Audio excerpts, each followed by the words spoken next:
এখন বাজে 10টা 12, তো তোমাদের দেখাবো এখন কোটি কোটি টাকার ভিউ। আমি এখন চলে এসেছি গারাপোতা কুন্দিপুর, আর এসে যা দেখতে পাচ্ছি কি বানিয়েছে, মাকে কত সুন্দর লাগছে গাইস, তোমরা শুধু একবার দেখো।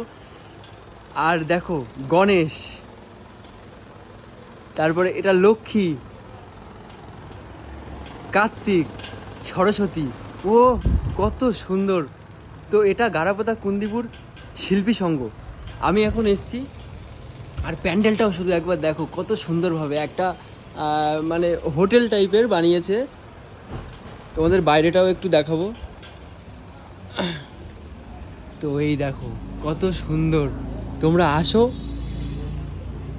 খুব ভালো লাগবে এখানে। তোমাদের এখন আমি বাইরেটা দেখাবো। এই হচ্ছে আমার গাড়ি, আমি একাই চলে এসেছি। এখন রাত্রে 11টার সময় আর কাকে বা পাবো। তো এই দেখো প্যান্ডেলটা শুধু একবার দেখো।